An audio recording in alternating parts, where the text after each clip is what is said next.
Hello दोस्तों, मैं हूँ करीम कुरैशी और आप देख रहे हैं धुड़े 20 न्यूज़। धुड़े 20 न्यूज़ में आपका स्वागत है। तो आइए देखते हैं आज की ताज़ा खबर कि कैसे इस शहर के ऐसे इलाके हैं जहां पर हर तरह की सहूलत वहां के रहने वालों को दे दी गई। रोड है, ड्रेनेज का इंतजाम है, साफ सफाई है, पीने का पानी है, कचरे के अंबार नहीं नजर नहीं आते। सवाल ये पैदा होता है, यहां पर जो मजलिस इत्तेहादुल मुस्लिमीन ने अपने उम्मीदवारों को उतारा, मैं आपको कह रहा हूं कि मुस्लिम इलाकों में स्लम है, गरीबी है और रोड बराबर नहीं है। वहीं पर आप ये भी देखते कि हैंडलूम की इंडस्ट्री आज तबाही के दहाने पर पहुंच चुकी है। जो लोग उससे रोजगार हासिल करते थे, आज वो बहुत परेशान है। बेरोजगारी उनका मुकद्दर बन गया। यहाँ पर तालीम के सिलसिले में हायर एजुकेशन के लिए बच्चों और बच्चियों के लिए कोई इंतजाम नहीं है, कोई प्रोफेशनल और स्किल बेस्ड कॉलेज नहीं है और ख़ास तौर से लड़कियों के लिए एक सेफ एनवायरनमेंट नहीं है जहां पर वो जाकर पढ़ सके। और एक आम चीज हो चुकी है, ड्रग्स का यहाँ पर इस्तेमाल होता है। मैं आपसे वादा कर रहा हूं कि इंशाअल्लाह ताला आप मजलिस के इन 21 उम्मीदवारों को कामयाब करिए। ये जो नफरत और तासुब दिखाया जाता है, खास तौर से अल्पसंख्यक समाज मुसलमान के महलों में, उसको मजलिस इत्तेहादुल मुस्लिमीन खत्म करके रख देगी। और आप देखेंगे कि डेवलपमेंट अगर होगा तो सही तरीके से और पूरा एक प्लान तरीके से होगा। ऐसा नहीं है कि तमाम बजट जो है शहर के एक हिस्से में उसको इस्तेमाल कर लिया जाएगा। दूसरी बात मैं आपको बताना चाहता हूं कि हालिया दिनों में सुप्रीम कोर्ट ने दिल्ली में जो फसाद हुआ था, जिसमें बहुत बड़ी तादाद में लोगों की मौत हुई, 40 से ज्यादा अल्पसंख्यक समाज के मुसलमानों की जानें उसमें गई, कई घर और कारोबार को जला दिया गया। सुप्रीम कोर्ट ने अपने हालिया फैसले में बहुत से लोगों को जो 5 साढ़े 5 साल से जेल में थे, उनको जमानत पर रिहा किया। 2 अंडर ट्रायल्स को, एक्यूज को सुप्रीम कोर्ट ने जमानत नहीं दी। और जमानत क्यों नहीं दी, इसकी वजह सुप्रीम कोर्ट ने बताई। मैं यहां पर खड़े होकर अपनी बड़ाई को बयान करना नहीं चाहता हूं। जब यूपीए की सरकार थी, डॉक्टर मनमोहन सिंह वजीर आजम थे, जनाब चिदम्बरम इस देश के गृह मंत्री या वजीर दाखिला थे। उस वक्त उन्होंने अनलॉफुल एक्टिविटीज प्रिवेंशन एक्ट को तरमीम किया और उसमें एक डेफिनेशन लगाया था कि दहशतगर्दी क्या होती है। मैं आज आपको पढ़ के सुनाता हूं कि मैंने पार्लियामेंट में खड़े होकर ये बात कही थी। 2008 की बात कर रहा हूं मैं आपसे, 2007 या 8 की बात कर रहा हूं। मैंने कहा था, अंग्रेजी में पढ़ के सुनाता हूं कि kindly see the section 50A of the principal act. It says A by any other means of whatever nature to cause or likely to cause. This is a subjective thing, and tomorrow if an investigating officer can even arrest Arundhati Rai for what she is writing, this by any other means of whatever nature subjective things, who defines it? और इसी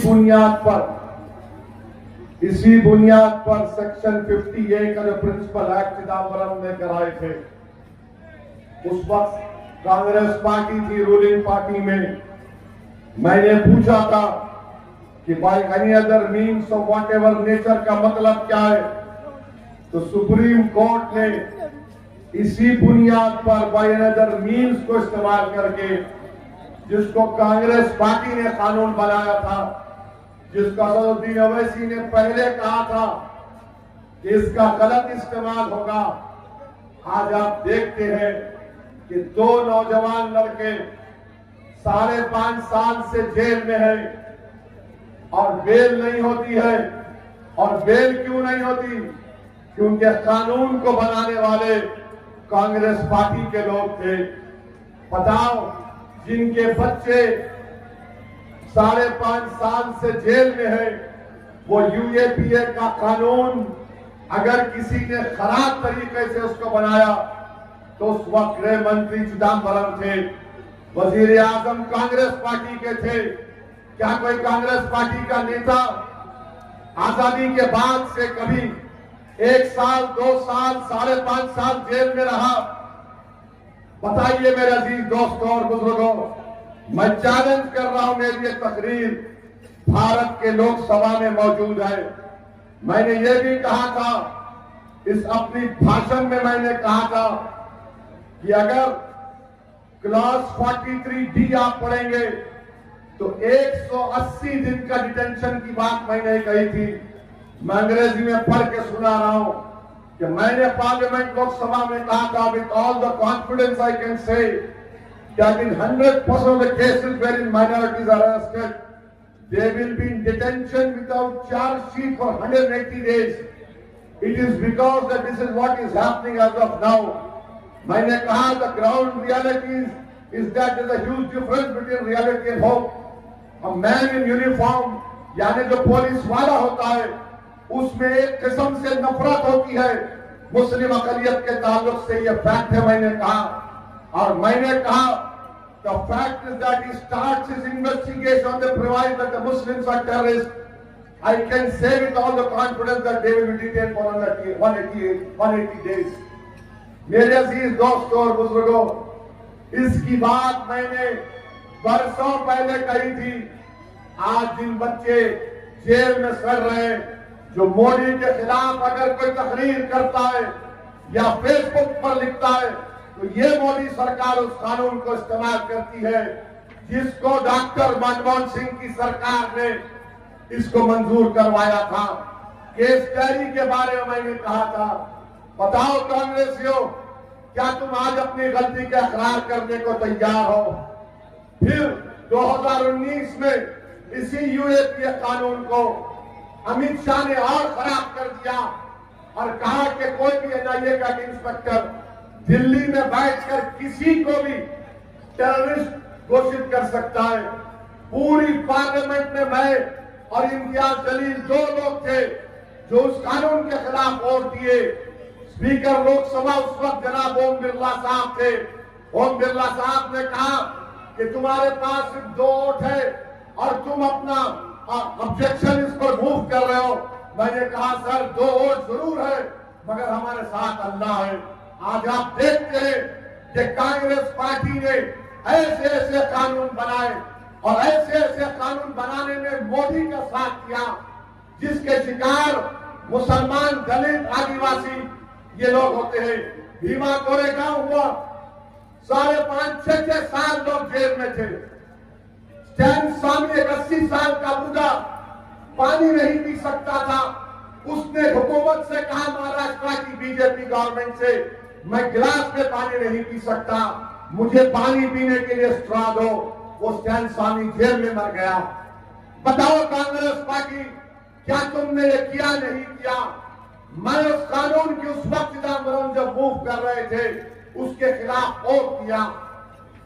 अमित शाह कानून लेकर आए, उसके खिलाफ vote किया। आज Congress party आकर हमसे कहती है कि मजलिस फिरका परस्त है। अरे तुमने जो बर्बादी की अगर दास्तान तुम्हारी बोलना शुरू करूंगा ना, तो तुम मेरी जबान का मुकाबला नहीं कर सकोगे। क्या आप जानते हैं? क्या आप जानते हैं? पूछो इन कांग्रेसियों से। श्रीनगर में हजरत बल है, जहां पर रसूलुल्लाह सल्लल्लाहु अलैहि वसल्लम का मुए मुबारक बाल मुबारक है। 1962 दिसंबर में वो चोरी हो गया, पूरे मुल्क में फसाद हुआ। नेहरू प्राइम मिनिस्टर थे। नेहरू की मौजूदगी में 1 लाख के करीब बंगाली बोलने वाले भारत के मुसलमानों को उस वक्त के ईस्ट पाकिस्तान यानी मौजूदा बांग्लादेश में धकेल दिया गया। ये जो नॉर्थ ईस्ट के स्टेट ज्यादा नहीं बने थे, 15,000 मुसलमानों की डिपोर्टेशन नोटिस दी गई या उनको ईस्ट पाकिस्तान में धकेल दिया गया। आज नरेंद्र मोदी वही पॉलिसी को लेकर चल रहे हैं। जो दिखता मुसलमान बांग्लादेशी बोल दो उसको। मेरे भाई, ये इनकी दास्तान है। इसीलिए लोग असदुद्दीन ओवैसी से नफरत करते हैं। बताओ कांग्रेसियों, क्या आपके दौर में नहीं हुआ? आज तुम दुनिया में अपने उम्मीदवार उतार कर बड़ा समझ रहे हो कि नहीं हम कांग्रेस पार्टी है। अरे चुल्लू भर पानी में डूब पड़ो तुम लोग। मुंबई शहर में ट्रेन का ब्लास्ट हुआ, 185 लोग मारे गए, भारत के नागरिक। 11 मुसलमानों को पकड़ा गया, 19 साल जेल में थे वो लोग। सोचो 19 साल। अगर तुम आज जलसे में यहां पर आए हो और खुदा ना खास्ता तुम्हारे घर से फोन आता है कि जल्दी आओ, अब्बा की तबीयत खराब हो रही, तो तुम दौड़ते हुए जाते। सोचो थोड़ी देर के लिए वो 11 लोग 19 साल जेल में थे। कौन था महाराष्ट्र का चीफ मिनिस्टर? किसकी पार्टी सरकार में थी? कांग्रेस पार्टी थी। 19 साल हाईकोर्ट ने कहा ये तमाम 11 लोग बेकसूर हैं। मरने वालों के परिवार को नहीं मालूम कि किसने मेरे भाई बेटे को मारा।